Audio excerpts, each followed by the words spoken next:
Hello, good evening. आप सभी लोगों का हमारे जीवा क्लासेस में स्वागत है। आज हम समास के अंतर्गत कर्मधारय समास के बारे में हम अध्ययन करेंगे। ठीक है, तो कर्मधारय समास को हम दो टाइप से अलग अलग करके हम पढ़ते हैं। ठीक है, जिससे कि आप लोग समझ जाएंगे और आपको समझने में कहीं पर कोई समस्या ना होगी। इसलिए हमने ये दो टाइप कर करके अलग अलग करके लिखा है। इसके बाद हम कंटिन्यू दोनों के एग्जाम्पल बता दूंगा और इसके बाद मिक्स करके हम पढ़ेंगे, तब क्लियर हो जाएगा कि हाँ इसमें से कौन सा किस समास का होगा। इसमें कोई डाउट नहीं होगा। क्लियर है? तो जैसा कि सबसे पहले टाइप का हमने लिखा, फर्स्ट टाइप का हमने लिखा है, हम दो टाइप से पढ़ेंगे। फर्स्ट टाइप से जिस समास में पहला पद विशेषण हो और दूसरा पद संज्ञा या सर्वनाम हो। जिस समास में पहला पद विशेषण हो और दूसरा पद संज्ञा हो या सर्वनाम हो, वहाँ पर कर्मधारय समास होता है। ठीक है, जैसे हमने लिखा पहला पद, तो यहाँ लिखो पहला पद। पहला पद क्या हो? यहाँ क्या लिखा? पहला पद विशेषण हो, तो यहाँ लिख लो विशेषण। विशेषण क्या होता है? विशेषता जो बताता है, जो शब्द विशेषता बताता है। क्लियर है? तो हम उसको क्या लिखते हैं? विशेषण। और दूसरा पद क्या बोला यहाँ पर?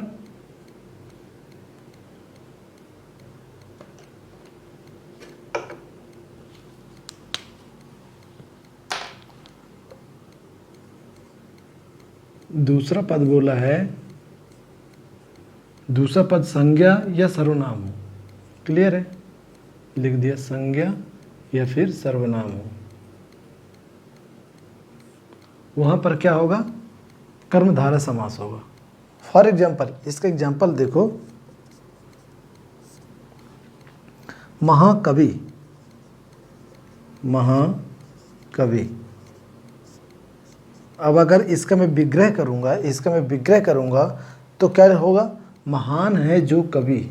इसका विग्रह क्या होगा? महान है जो कवि। महान है जो कवि। ठीक है। और दूसरा एग्जांपल देख लो, महौषध।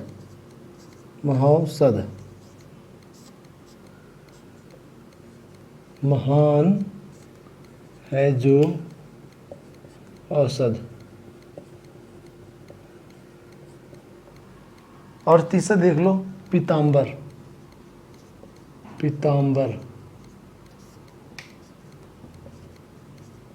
पीत है जो अंबर।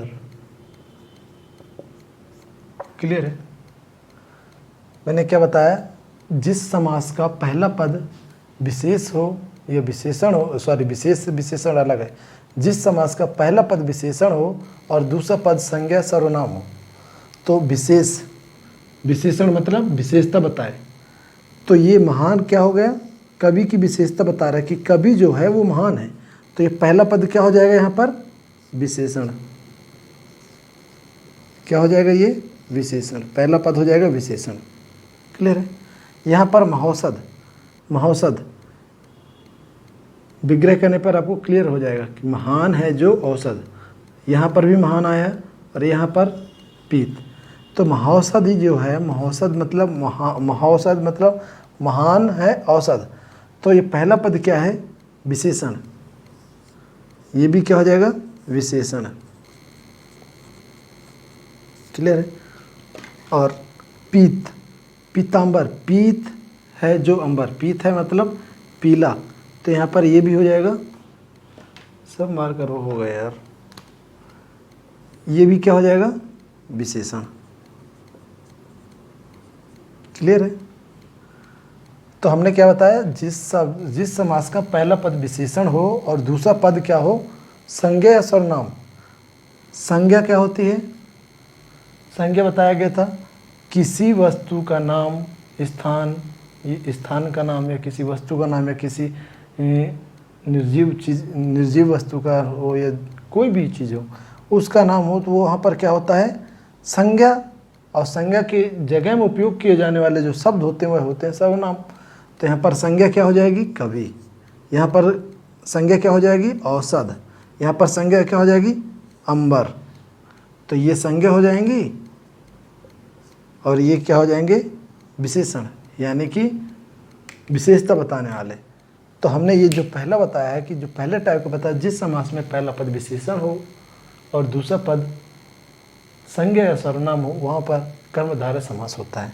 इसको मैं रख कर रहा हूँ। क्लियर है? अब नेक्स्ट देखो, इसमें नेक्स्ट टाइप का जो मैंने बताया है, जिस समास में पहला पद उपमान हो और दूसरा पद उपमेय हो, तो वहाँ पर भी कर्मधारय समास होता है। क्या हमने बताया? जिस समास में पहला पद उपमेय हो, सॉरी उपमान हो, गलत मैंने बोल दिया था।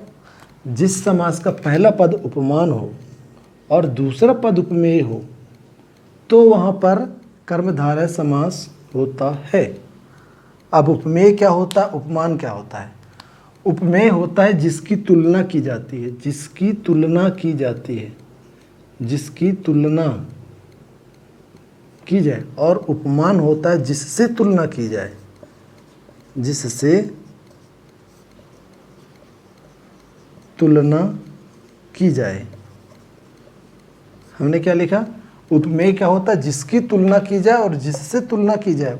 जिससे तुलना की जाती है वो क्या होता है? उपमान।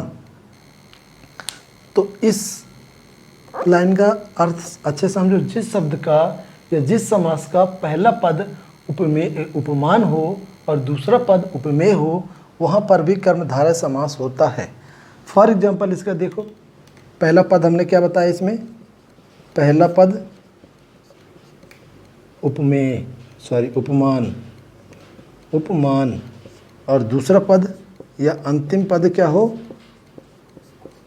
उपमेय हो।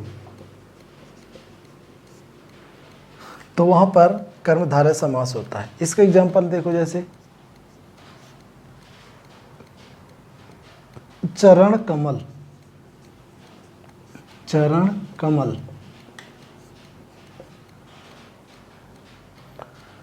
ये चरण कमल, अब इसका अगर विग्रह करोगे तो क्या हो जाएगा? कमल के समान चरण, कमल के समान चरण, यही ना होगा? अगर चरण कमल का विग्रह करोगे तो क्या हो जाएगा? कमल के समान चरण, कमल के समान चरण। जिससे तुलना की जाए, हमने क्या बताया? कमल के समान चरण। पहला पद उपमान हो और दूसरा पद उपमेय हो। कमल के समान है चरण, तो चरण क्या हो जाएगा हमारा यहाँ पर? उपमान। यहाँ पर हमारा ये क्या हो जाएगा? उपमान। और ये कमल क्या हो जाएगा? उपमेय। क्लियर है? इसी प्रकार से इसका और एग्जाम्पल दे रहा हूँ मैं।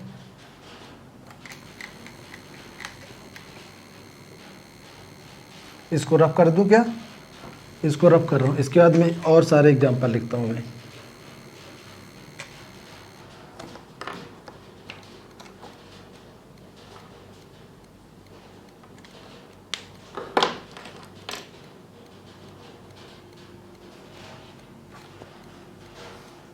मृगलोचन, मृगलोचन।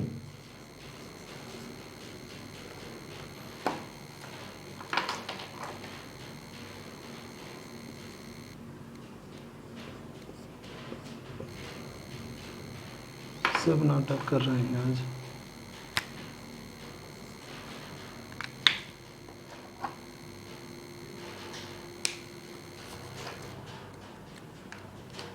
खत्म हो गई इनकी। देख लो, मृगलोचन, मृगलोचन, इसका विग्रह क्या होगा? मृग के समान लोचन, मृग के समान लोचन। ठीक है? नेक्स्ट देखो, लता दे, लता दे, लता के समान दे, लता के समान दे। नेक्स्ट देखो,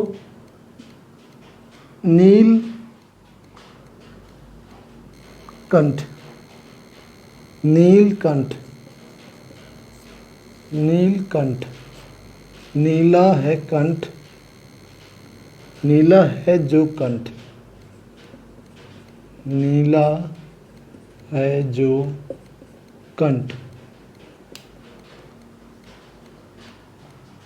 नीलांबर,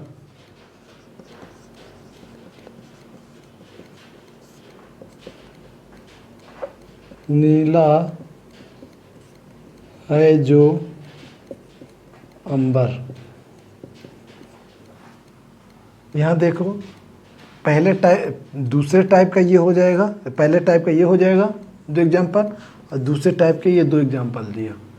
और हर एग्जाम्पल का विग्रह करने पर के समान आ रहा है, यहाँ पर भी के समान आ रहा है, और यहाँ पर है जो आ रहा है, और यहाँ पर भी है जो आ रहा है। और एग्जाम्पल दे दूं,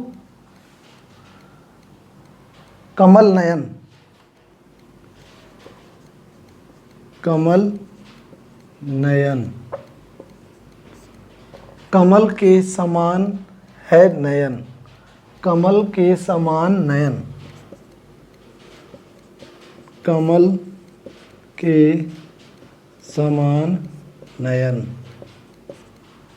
इसका नेक्स्ट एग्जाम्पल देखो, कनक लता,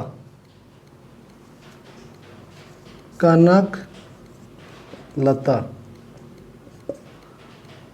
कनक सी लता, यह कनक के समान लता, कनक सी लता। इसको लिख सकते हो कनक के समान लता, ठीक है, इसको ऐसे लिख लो, कनक के समान लता। और देखो, महापुरुष, महापुरुष, महान है जो पुरुष, परमानंद, परमानंद, परम है जो आनंद। अब देखो, यहाँ फिर से के समान आया है, फिर से के समान आया है जो आया है जो आया है। तो यहाँ पर बस के समान है जो, के समान है जो। तो इसकी पहचान क्या होगी? कर्मधारय समास की पहचान लिखोगे, इसकी पहचान लिखोगे कर्मधारय समास की, विग्रह करने पर, कर्मधारय समास की पहचान जहाँ पर विग्रह करने पर, विग्रह करने पर है जो, है जो, विग्रह करने पर क्या है जो के समान, है जो के समान आए, तो वहाँ पर कर्मधारय समास होता है। क्लियर है? इसके बाद नेक्स्ट पढ़ते हैं, कर्मधारय के बाद द्विगु समास। इसके बाद हम पढ़ेंगे द्विगु समास। इसको रफ कर रहा हूँ।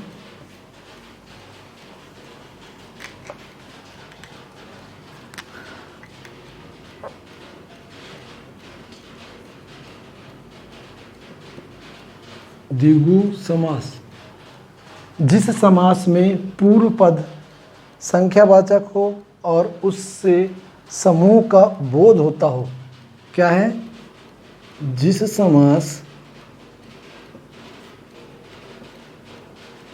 का पूर्व पद अर्थात प्रथम पद संख्यावाचक हो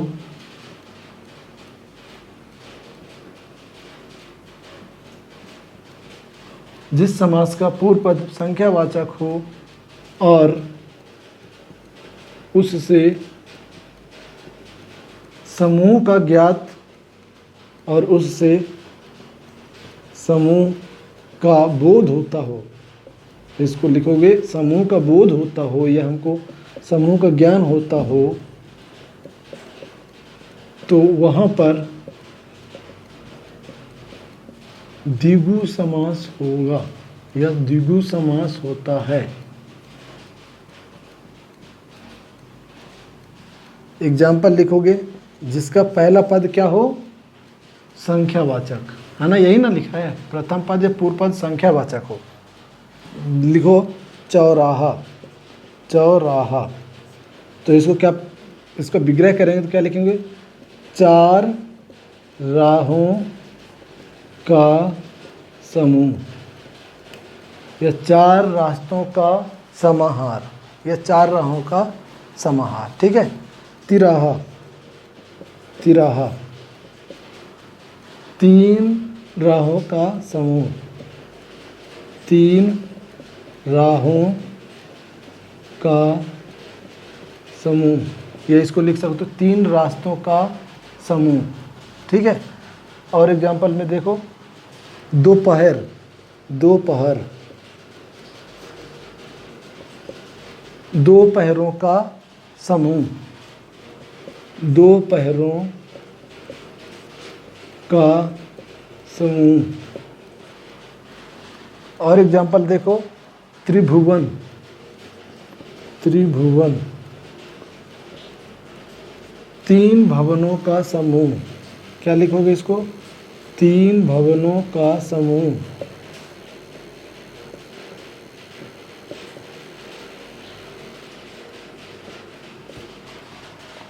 मतलब जिस समास का पहला अक्षर, जिस समास का पहला अक्षर या पहला पूर्व पद या पहला अक्षर या पूर्व पद जैसा भी होगा, जिस समास का पूर्व पद क्या हो, संख्यावाचक हो। यहाँ चार आया ना, चौराहा, यहाँ तिराहा आया ना, तिया आया ना, तिराहा, यानी विग्रह किए ना तो चार, तीन, दो, तीन, मतलब ऐसे आएगा। नवग्रह, अब देखो जैसे नवग्रह, नवग्रह, नौ ग्रहों का समूह, नौ ग्रहों का समूह। सप्तऋषि, सात ऋषियों का समूह। त्रिफला, तीन फलों का समूह। इस तरह से जिस समास का पूर्व पद, जिस समास का पूर्व पद संख्यावाचक हो और समूह का क्या होता हो, बोध, या हमको समूह का ज्ञान होता हो, वहाँ पर द्विगु समास होता है। क्लियर है। तो आज की क्लास हम यहीं पे समाप्त कर रहे हैं, अगली क्लास में मिलेंगे। धन्यवाद।